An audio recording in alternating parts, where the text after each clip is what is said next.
ओम शांति। आज हम मधुर ईश्वरी महावाक्य साकार मुरली सुनेंगे। 15 फरवरी 2023 की। आज शिव बाबा कह रहे हैं, आप बच्चों का वायदा है, एक मेरा शिव बाबा, दूसरा ना कोई।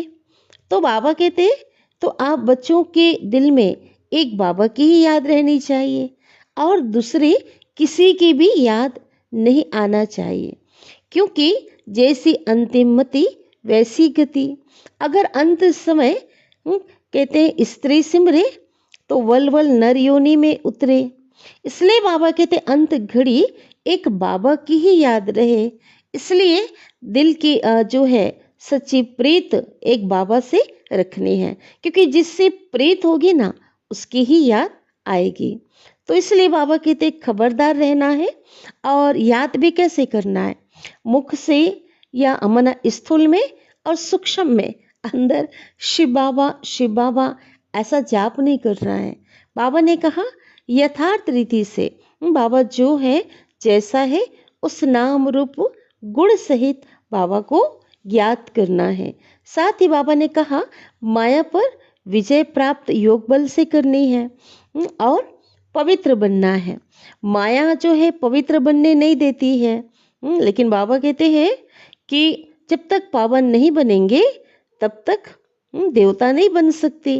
तो सबसे बड़ा जो शत्रु है, महाशत्रु और जो हिंसा है, वो बाबा ने कहा काम विकार है। इसलिए अब बाबा कहते बच्चे अब विष को छोड़ो, काला मुंह नहीं करो। ये जो जहर है ये आदि मध्य अंत दुख देने वाला है। तो बाबा कहते हैं आज से वायदा करो कि कभी भी हम पतित नहीं बनेंगे। साथ ही बाबा ने कहा टाइम तो बहुत थोड़ा है ना, इसलिए क्या करना है, बाबा आए हैं तो बाबा का पूरा मददगार बनना है। नई दुनिया की स्थापना के लिए बाबा को याद तो करना है और साथ ही साथ औरों को भी याद दिलाना है। बाबा ने कहा कि बाबा की ये जो शुभ आशा आप बच्चों के प्रति है, बाबा ये चाहते हैं कि आप सभी बच्चे बाप दादा के समान संपन्न बन जाएं। तो बाबा ने कहा संपन्न बनने के लिए बाबा ने जो है एक धारणा बताई है कि आप बच्चों का जो सोचना है, सोचना, कहना और करना तीनों जो है बाबा कहते समान हो। तो ये कब ऐसा होगा, जब बाबा कहते आप इच्छा मात्र अविद्या बनेंगे। किसी भी प्रकार की इच्छा आप बच्चों के अंदर नहीं होगी तब। तो जितना बाबा को याद करेंगे उतने ही विकर्म विनाश होंगे। तो अभी हम सुनते हैं विस्तार से आज की ईश्वरी महावाक्य को। आज की मुरली का सार है, मीठे बाबा कहते हैं मीठे बच्चे, तुम्हारे लिए योग की भट्ठी मोस्ट वैल्यूबल है, बहुत बहुमूल्य है, क्योंकि इस भट्ठी से ही तुम्हारे विकर्म भस्म होते हैं। साधारण याद से बाबा कहते हैं विकर्म विनाश नहीं होंगे, जब इस योग की भट्ठी से विनाश होंगे। आज की मुरली का प्रश्न है, किन बच्चों की बुद्धि में बीज और झाड़ की नॉलेज मतलब परमात्मा और ये मनुष्य सृष्टि की जो नॉलेज है वो स्पष्ट बैठ सकती है। उत्तर है कि जो बच्चे विचार सागर मंथन करते हैं, बाबा जो ज्ञान सुनाते हैं उस ज्ञान का मनन करते हैं। तो विचार सागर मंथन करने के लिए अमृत वेले का जो टाइम है वो बहुत अच्छा है। तो अमृत वेले उठ करके बुद्धि से एक बाबा को याद करो और तुम्हारा आ जपा जाप चलता रहे। अनुभव युक्त बाबा से बुद्धि से याद करना है बाबा को।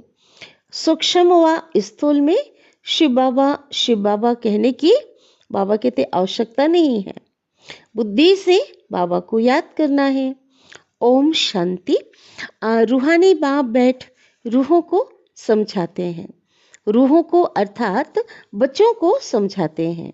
तो शिव बाबा कहते हैं मुझे भी जिस्म है तब तो मैं बात कर सकता हूँ, है ना। ब्रह्मा के तन में आज मैं आया हूँ, टेम्पररी मैंने शरीर लिया है ना। मैं तो तभी मैं निराकारा बच्चों से बात कर सकता हूँ।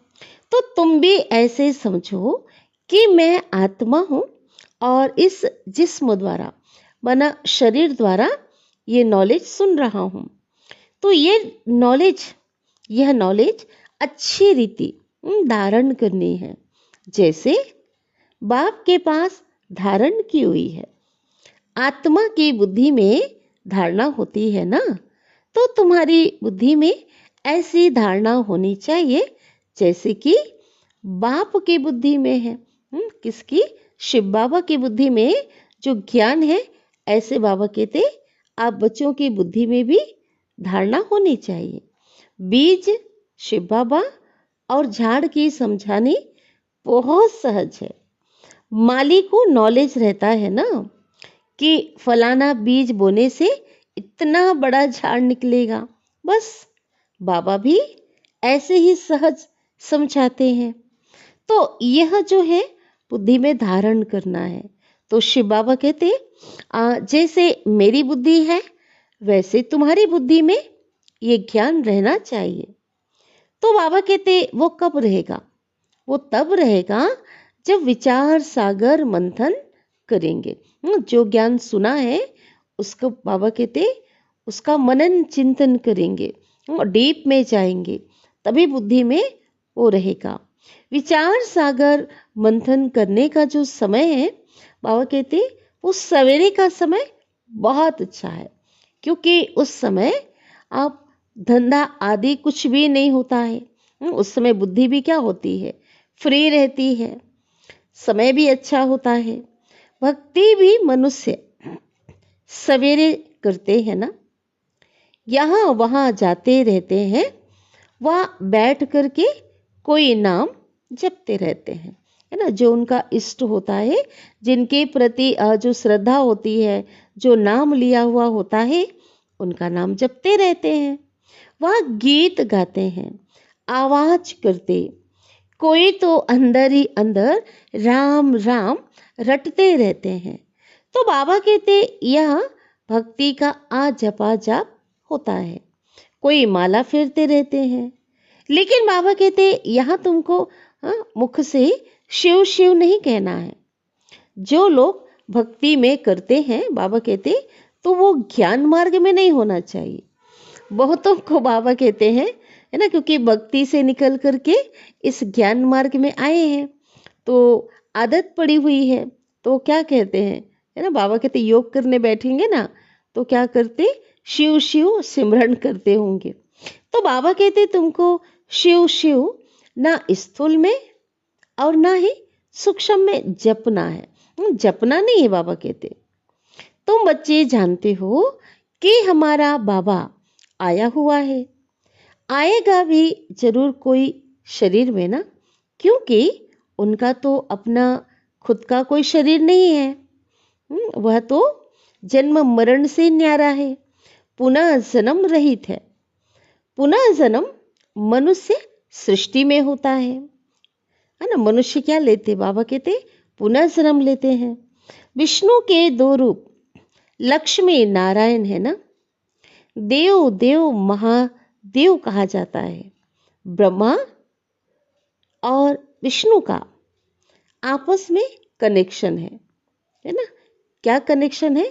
क्योंकि यही ब्रह्मा संगम युग में पुरुषार्थ करके सतयुग में क्या बनते? नारायण बनते हैं। लक्ष्मी नारायण जो है क्या बनते? विष्णु जो है लक्ष्मी नारायण का कंबाइंड स्वरूप है। बाबा कहते शंकर का इनसे कोई कनेक्शन नहीं है, इसलिए उनको बड़ा रखते हैं।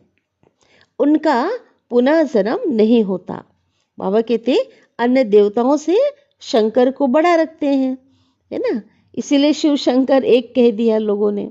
बाबा कहते क्योंकि शंकर का भी पुनः जन्म नहीं होता, उनको सूक्ष्म शरीर मिलता है। शिव बाबा को तो सूक्ष्म शरीर भी नहीं है, इसलिए वह सबसे ऊंचे से ऊंचा है। वह है बेहद का पिता। बच्चे जानते हैं बेहद के बाप से हम बेहद का है ना अपार सुख का वर्षा लेते हैं ना। सतयुगी दुनिया का वर्षा, आधा कल्प का वर्षा लेते हैं। बाप की श्रीमत पर तुमको पूरा चलना है, एक्यूरेट चलना है। जो खुद याद करते हैं औरों को याद कराते हैं। तो बाबा कहते हैं वह जैसे बाबा के मददगार है ना। जो बच्चे पूरे पूरे श्रीमत पर चलते हैं और जो यथार्थ रीति बाबा को याद करते हैं, तो बाबा कहते हैं ऐसे बच्चे ही मेरे कौन है, मददगार हैं। बाप और वर्षे को याद करना है। बच्चों को बाबा समझाते रहते हैं कि तुम्हारे अब 84 जन्म पूरे हुए हैं, बाकी थोड़ा सा टाइम बाकी है ना। बहुत गई थोड़ी रही, थोड़ी भी अब जाए। तो बाबा कहते हैं इस थोड़े से टाइम में आपको पुरुषार्थ करना है, बाबा को याद करनी है। नाटक में एक्टर भी समझते हैं ना कि अभी बाकी आधा घंटा है, फिर हम क्या करेंगे, अपना ड्रेस उतार करके है ना हम अपने घर जाएंगे। टाइम देखते रहते हैं। तो बाबा कहते हैं वो तो स्थूल घड़ी की बात हो गई है ना, हद की बात है। लेकिन यहाँ जो है ये बेहद की बहुत बड़ी घड़ी है। तो बाबा कहते हैं आप बच्चों को भी क्या रहना चाहिए बुद्धि में, आप बच्चों की बुद्धि में रहना चाहिए कि अब जो नाटक हम जो कर रहे हैं इस बेहद के रंगमंच में, सृष्टि रूपी रंगमंच में हम जो नाटक कर रहे हैं उसका भी बस अब थोड़ा सा समय बाकी है। अब हमें घर चलना है। तो ये स्मृति में रहे। बाबा को याद करने से है ना, एक परमात्मा को, शिव बाबा को याद करने से तुम्हारे विकर्म विनाश होंगे। और कोई शास्त्रों में ऐसा सहज योग नहीं है। कौन सा, जो भगवान आकर के हमें इस समय सिखा रहे हैं। वह तो बहुत हठ योग करते हैं, बहुत मेहनत करते हैं, जो तुम माताएं कर ना सको। बाबा कहते भक्ति मार्ग की बात बाबा बता रहे हैं। तुमको हठ योग के मुआफिक आसन नहीं लगाना है। हाँ, सभा में ठीक होकर के बैठना है ना, मर्यादा पूर्वक बैठना है। तुम्हारा है राजयोग। बाबा कहते तुम्हारा क्या है, राजयोग है। टांग पर टांग चढ़ाकर बैठना। तो ऐसे राजयोग में बैठने से नशा चढ़ेगा। बाबा को हम देखते हैं ना, कितना अच्छा बाबा बैठे हुए हैं है ना। ब्रह्मा बाबा की हमेशा हम जो तस्वीर देखते हैं ध्यान का, तो बहुत ही अच्छा बाबा की जो बैठक है। तो बाबा कहते हैं हठ योग में क्या करते, दोनों टांग क्या करते, चढ़ाते। यहाँ ऐसा नहीं है, बाबा तुमको कोई तकलीफ नहीं देते हैं, सिर्फ थोड़ा फर्क रखना चाहिए कॉमन बैठने में और योग में बैठने में, है ना। बाबा ने बहुत अच्छी बात कही। जैसे हम पालती लगा कर बैठते हैं ना, तो एक पैर बाबा कहते ऐसा जैसे बैठेंगे तो ज़्यादा अच्छा है, क्योंकि जब योग करते हैं तो एक विशेष बैठक होनी चाहिए। हाँ, बाबा तो उनके लिए कहते हैं जो ठीक से नीचे नहीं बैठ सकते हैं वो चेयर पे बैठ सकते हैं। लेकिन बाबा कहते जो सामान्य जो बैठक है ना, उस बैठक से जब हम योग सीखते हैं है ना, जब योग करते हैं उसकी बैठक खास होनी चाहिए। तो ऐसे बैठना चाहिए जो मनुष्य समझे यह राजयोग में बैठे हैं। यह हमारा राजाई का ढंग है। अभी तो सब चेयर वाले हो गए, कुर्सी वाले हो गए, लेकिन बाबा कहते ये राजयोग की जो है ना एक बैठक खास होनी चाहिए। यह हमारा राजाई का ढंग है। तुम बेहद के बाप द्वारा राजाओं का राजा बन रहे हो। ऐसे बाप को घड़ी घड़ी याद करना है। सतयुग में बाप को याद नहीं किया जाता है, क्योंकि बाबा को जानते ही नहीं है। और वहाँ तो अपार सुख है, वहाँ तो किसी प्रकार का कोई दुख ही नहीं है। इसलिए बाबा कहते वहाँ याद नहीं किया जाता, अपने को किया जाता है। वहाँ पे जो संबंधी होंगे साकार में, उनको याद करते हैं। कलयुग में ना बाप को जानते हैं और ना ही अपने को जानते हैं, सिर्फ बाप को, उस परमात्मा पिता को पुकारते रहते हैं। अभी तो तुम अच्छी रीति जान गए हो, और कोई ऐसे नहीं समझते हैं कि बाप बिंदी है, अति सूक्ष्म भी कहते हैं। हाँ, इधर कहते हैं परमात्मा का जो स्वरूप है अति सूक्ष्म है, फिर कह देते हैं हजारों सूर्यों से भी क्या है, तीखा है। तो बाबा कहते दोनों जो बातें हैं आपस में नहीं मिलती है, विपरीत बातें हो जाती है। तो शिव बाबा कहते हैं जब नाम रूप से न्यारा है, फिर हजारों सूर्यों से तीखा क्यों कहना चाहिए? पहले तो तुम भी ऐसे समझते थे। तो शिव बाबा कहते हैं ड्रामा में यह समझानी देरी से मिलनी थी ना, पहले मिलनी नहीं थी, इसलिए आप बच्चों के अंदर ज्ञान नहीं था, तो आप भी ऐसे समझते थे। सूक्ष्म ते सूक्ष्म गुह्य बातें, राज की बातें समझकर समझाई जाती है।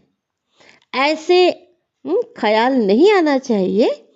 बाबा कहते कौन से ख्याल नहीं आना चाहिए कि पहले हजारों सूर्यों से तेजों में कहते थे, आप फिर बिंदी क्यों कहते हैं? बाबा कहते ये आप बच्चों के अंदर ख्याल नहीं आनी चाहिए। तो बाबा कहते हैं क्योंकि बाबा पहले जो बुद्धि में था ना, इसी अनुसार से पहले समझाते थे, और धीरे धीरे जो ज्ञान क्लियर हुआ, स्पष्ट बाबा स्पष्ट करने लगे। तो बाबा कहते हैं, बाबा एग्जाम्पल देते, जब ICS पढ़ेंगे तब ICS की बात करेंगे, पहले से कैसे करेंगे? इसलिए बाबा कहते पहले तो बहुत ही साधारण सिंपल रीति से बाबा समझाते थे, लेकिन धीरे धीरे बाबा ने राज को खोलना शुरू किया। तो बाबा कहते इसमें मुझने की दरकार नहीं है। ड्रामा में जब बाबा को समझाना है तब समझाते हैं, इनके बाद भी अर्जुन क्या क्या समझाएंगे, है ना। जब ये मुरली जब सुन रहे थे साकार में, तो आज अव्यक्त बाप दादा ने कितने बड़े बड़े जो राज खोले हैं। साकार मुरली में भी, बाद की मुरली में बहुत बड़े बड़े राज बाबा ने खोले हैं, है ना। ज्ञान की बहुत गहरी बातें बाबा ने बताई है। तो शुरू में ऐसा नहीं था, है ना। शुरू में तो बहुत ही साधारण एक सिंपल नॉलेज थी। तो बाबा कहते हैं, आगे से बाबा ने बता दिया था कि इसके बाद भी अर्जुन क्या क्या समझाएंगे, क्योंकि बाप का भी प्रभाव तो निकलना है ना, पूरे विश्व की आत्माओं तक संदेश आना है। तो जैसे तुम्हारी आत्मा है वैसे वह भी आत्मा है। कौन? शिव बाबा। लेकिन कौन सी आत्मा है? बाबा कहते हैं उनको परम आत्मा कहते हैं, वो परम धाम में रहते हैं। यहाँ जब आते हैं तो नॉलेज देते हैं, क्योंकि वो ज्ञान के सागर हैं। तो शिव बाबा कहते हैं जब पतित दुनिया होगी तब मैं पावन दुनिया बनाने आऊंगा। पुकारते भी है ना, हे पतित पावन, हे दुख करता सुख करता आओ। वह तो संगम पर आएगा, जब रात पूरी होगी तब दिन होगा, पुरानी दुनिया का अंत होगा, कर्मातीत अवस्था अंत में होगी। बाबा कहते जो संपूर्णता की जो अवस्था है, संपन्न अवस्था आप बच्चों की अंत में होगी। तुमको रहना भी गृहस्थ व्यवहार में है, छोड़ना नहीं है। बाबा कहते गृहस्थ जीवन में रहते हुए शरीर निर्वाह अर्थ व्यवहार करते हुए कमल फूल समान पवित्र रहना है। देवता तो है ही पूर्ण पवित्र, संपूर्ण पवित्र है, क्योंकि जन्म ही योग बल से होता है। परंतु कब और कैसे बने? तो बाबा कहते जरूर पुरुषार्थ किया हुआ होगा ना, पुरुषार्थ किया तभी तो प्रारब्ध पाई। लेकिन कब पुरुषार्थ किया किसी को पता नहीं। पुरुषार्थ अनुसार प्रारब्ध बनी और ये पुरुषार्थ बाबा कहते अभी करते हैं। अभी ही तुमको कर्म सिखलाने वाला, श्रेष्ठ कर्म सिखलाने वाला बाप मिला है। तो जैसा कर्म वैसी प्रारब्ध प्राप्ति, तो यह तो चलता ही रहता है। उनको बाबा कहते, शिव बाबा को अच्छी रीति, यथार्थ रीति याद करनी चाहिए। तुम एडॉप्टेड बच्चे हो। बाबा कहते भगवान ने तुम बच्चों को अपना बनाया है, गोद लिया है। मारवाड़ियों में एडॉप्शन बहुत होती है ना। बाबा कहते हैं लोग बहुत गोद लेते हैं। तुम्हारी भी एडॉप्शन है। तुम इनके गर्भ से नहीं निकले हो। बाबा कहते एडॉप्शन में दोनों बाप याद रहते। कौन कौन? प्रजापिता ब्रह्मा, जिसको बाबा कहते हैं ना तुम्हारी बड़ी माँ है ना, उनके मुख से आप बच्चों का जन्म हुआ है। अंत तक जानते हैं बाबा कहते हम असूल किसका था। बाबा कहते बाद में भूल जाते हैं ना। अभी संगम युग के अंत तक हम उस पिता परमात्मा को जानते हैं। अब इनकी गोद के बच्चे बने हैं। तुम भी जानते हो हम किसके थे, किसके बने हैं। ठीक है।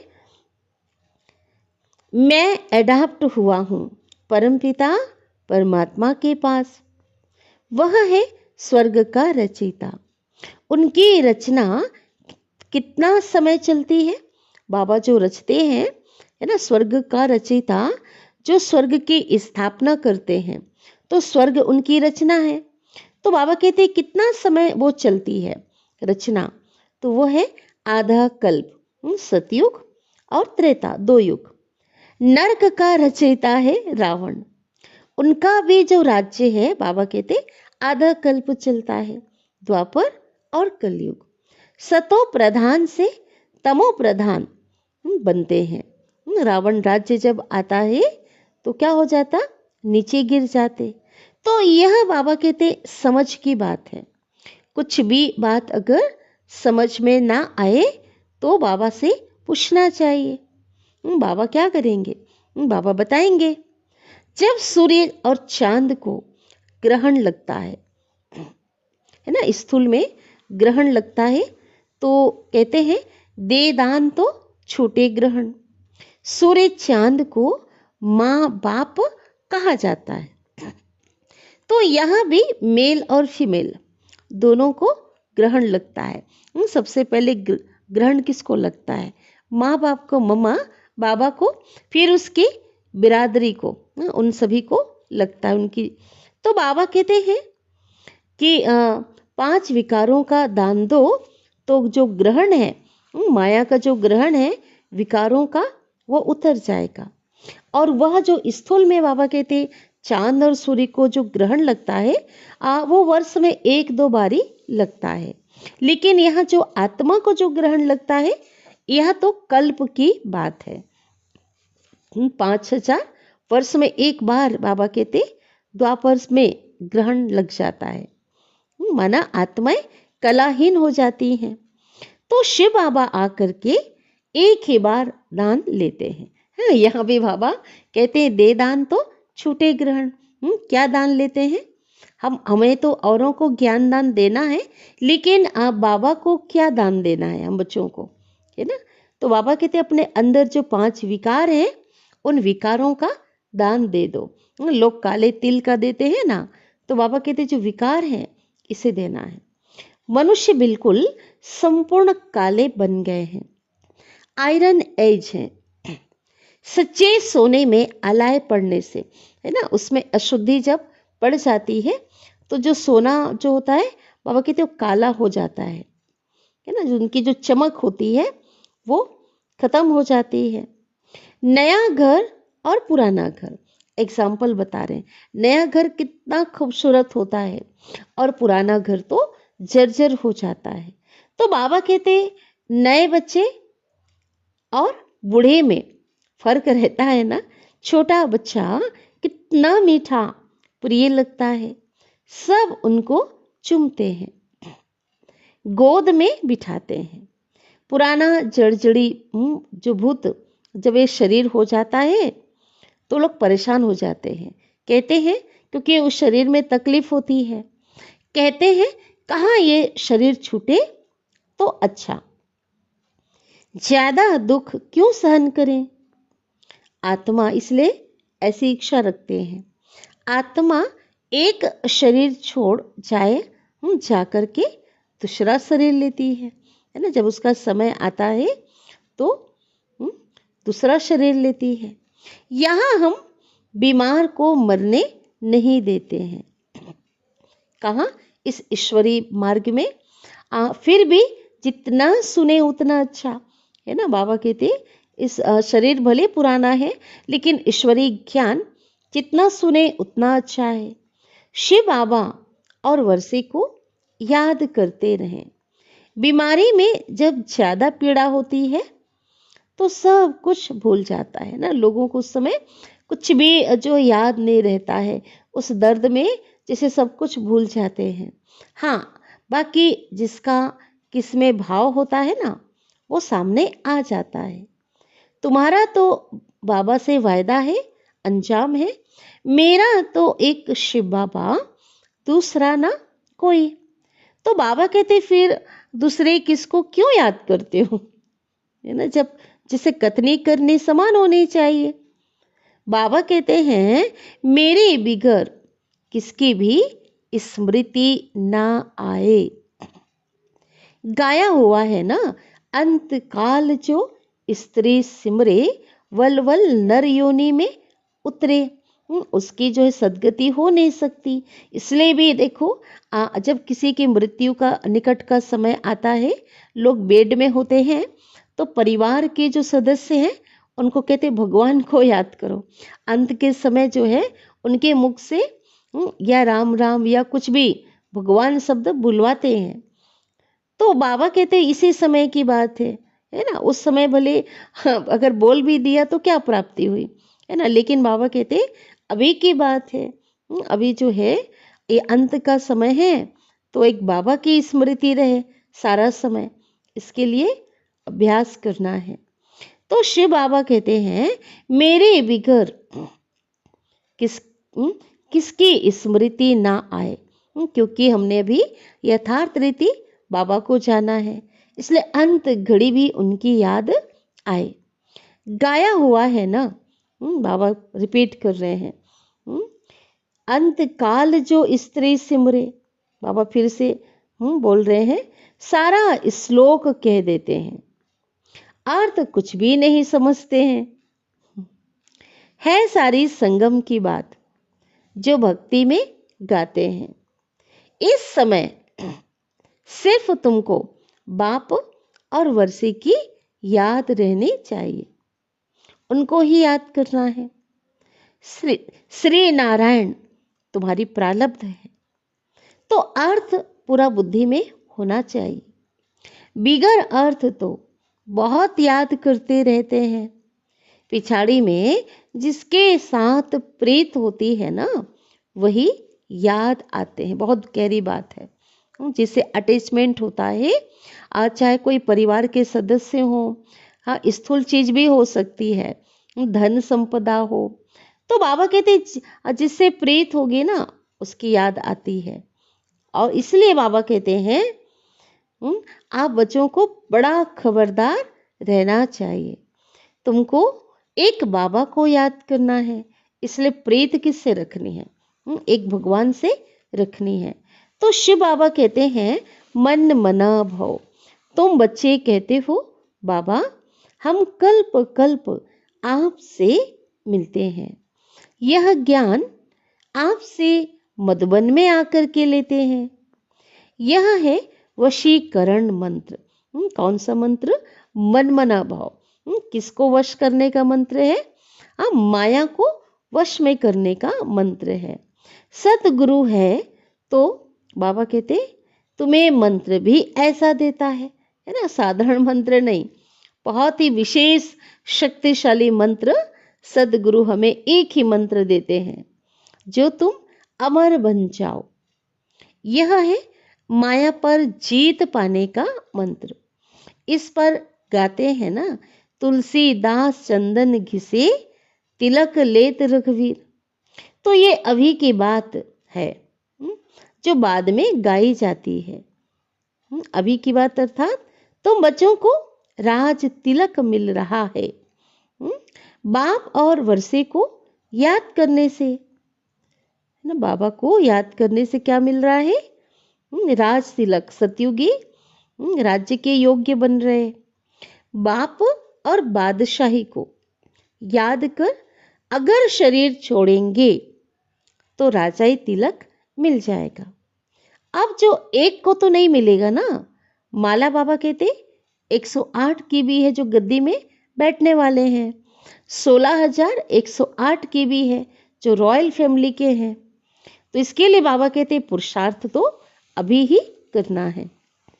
अब तो सिर्फ तुमको एक्यूरेट बाबा को याद करना है। बाबा के लिए कहते हैं तुम्हारी गत मत तुम ही जानो। सो तो बरोबर है, बाबा कहते मैं ही जानूंगा ना, और तो कोई जान नहीं सकता। सदगति दाता तो वह ही है, वही जाने। आगे तो सिर्फ गाते थे, लेकिन अर्थ रहित, अर्थ का कुछ भी पता नहीं था। उसको कहा जाता है अनर्थ। प्राप्ति कुछ भी नहीं है। मनुष्य दान पुण्य आदि करते करते उतरते ही आए हैं। प्राप्ति कुछ भी नहीं है। आसुरी मत पर सब अनर्थ हो गया है। यह भी नारायण की पूजा करते थे।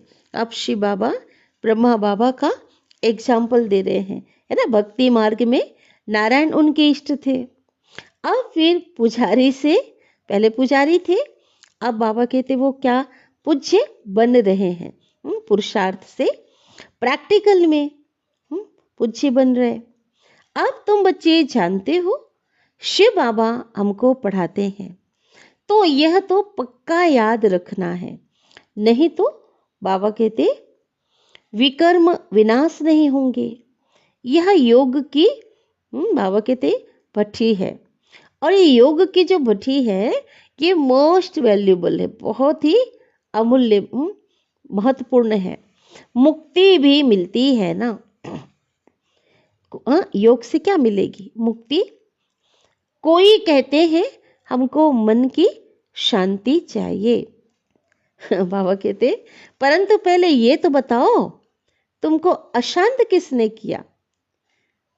जब बाबा कहते शांति की इच्छा रख रहे हो आप बच्चों को, अब शांति चाहिए, तो जरूर पहले भी शांति थी ना। अभी अशांत बने हो तभी तो शांति की मांग करते हो। अब शांति तो सारी दुनिया में चाहिए। एक को शांति मिलने से बाबा कहते कुछ हो ना सके। एक को शांति बाबा कहते मिलने से सारी दुनिया में थोड़ी ही शांति होगी। इसलिए बाबा कहते शांति तो सभी को चाहिए, और शांति कौन दे सकता है? एक शांति का सागर। अशांत किसने किया है? बाबा कहते ये भी मालूम होना चाहिए ना, तभी तो उससे मुक्त होने का क्या करेंगे? पुरुषार्थ करेंगे। मूंझ पड़े हैं। समझाया जाता है शांति धाम, सुख धाम, और सतयुग क्या है? सुख धाम, और अभी कलयुग है दुख धाम। तो सुख धाम में, सतयुग में जो मनुष्य थे उनकी संख्या बहुत थोड़ी सी थी, थोड़े मनुष्य थे। उस समय बाबा कहते बाकी सब आत्माएं कहाँ थी? उस समय बाकी सभी आत्माएं शांति धाम में थी। तुमको शांति वहां मिलेगी, यहाँ तो मिल ना सके। यहाँ तो है ही दुख धाम, दुख में अशांति होती है। यह तो बहुत सहज बात है ना, किसको भी समझाना। सुख शांति का वर्षा देने वाला एक ही बाप है। सतयुग में सुख शांति दोनों ही हैं। यहाँ आत्मा चाहती है कि मेरा मन शांत हो। तो जाओ, बाबा कहते, तुम अपने घर परम धाम, परंतु उस घर में पतित जा ना सके। इसलिए बाबा समझाते हैं, मुझे याद करो तो अंत मति सो गति हो जाएगी, अर्थात तुम सदगति में चले जाएंगे, मुक्ति और जीवन मुक्ति में चले जाएंगे। बाबा और वर्षे को याद करो, परंतु माया ऐसी है जो पवित्र बनने ही नहीं देती है। इस पवित्रता के लिए बाबा कहते, देखो अबलाओं पर कितने अत्याचार होते हैं, क्योंकि बाबा कहते जो विकारी मनुष्य हैं वो विकार बिगर विष बिगर रह नहीं सकते, तो ऐसे अबलाओं पर क्या करते, अत्याचार करते। बाबा के पास अनेक प्रकार के समाचार आते हैं। सबसे बड़ी हिंसा काम महाशत्रु की है।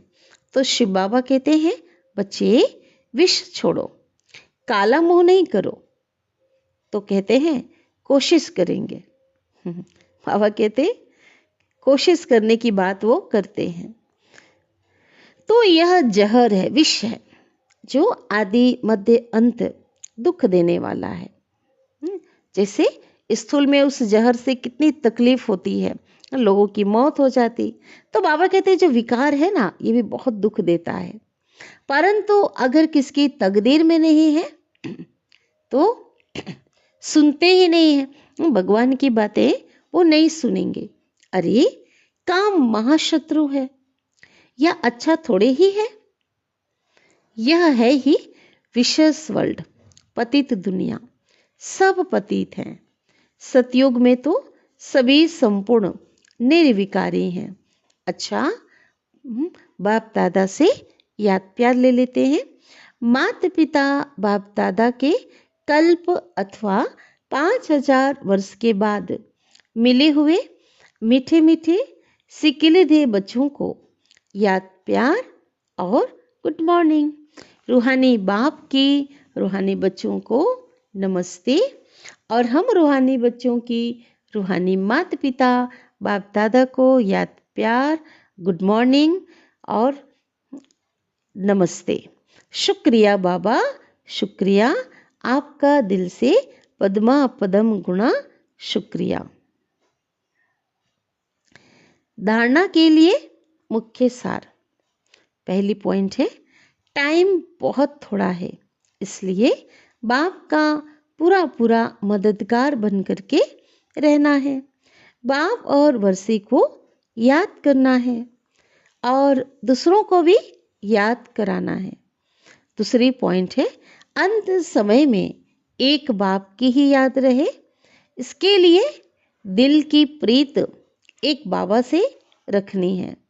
बाप बिगर और कोई की स्मृति ना आए, इसके लिए बाबा कहते क्या करना है, खबरदार रहना है। सतगुरु बाबा वरदान दे रहे हैं, सोचना, कहना और करना, इन तीनों को समान बनाने वाले पाप समान संपन्न भाव, सब समान होना चाहिए। विस्तार है, बाप दादा अब सभी बच्चों को समान और संपन्न देखना चाहते हैं ना, अपने जैसा समान और संपन्न देखना चाहते हैं। तो बाबा कहते संपन्न बनने के लिए सोचना, करना और कहना और करना, सोचना, कहना और करना तीनों समान हो, तो इसके लिए सब तैयारी भी करते हो, संकल्प भी है, इच्छा भी यही है।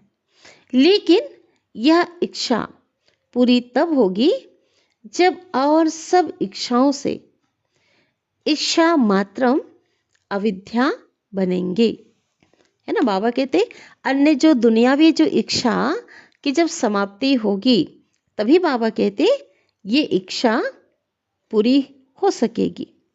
छोटी छोटी अनेक प्रकार की जो इच्छाएं हैं वह इस एक इच्छा को पूर्ण करने नहीं देती। जो इच्छा है ना, हम बाप समान बन जाएं, इसको पूर्ण करने में बाधक है, जो हद की इच्छा कामनाएं हैं। स्लोगन: अव्यक्त व कर्मातीत स्थिति का, उस संपूर्ण स्थिति का अनुभव करना है तो कथनी, करने और रहने को समान बनाओ। समानता होनी चाहिए, तभी बाबा कहते उस बाप समान, उस अव्यक्त और संपूर्ण स्थिति का अनुभव कर सकेंगे। अव्यक्त इशारे: विश्व कल्याण की सेवा के क्षेत्र में हम सभी कहाँ हैं? विश्व कल्याणकारी आत्माएं हैं। तो विश्व कल्याण की सेवा के क्षेत्र में सहज सफलता का साधन प्रत्यक्ष प्रमाण द्वारा बाप की प्रत्यक्षता है।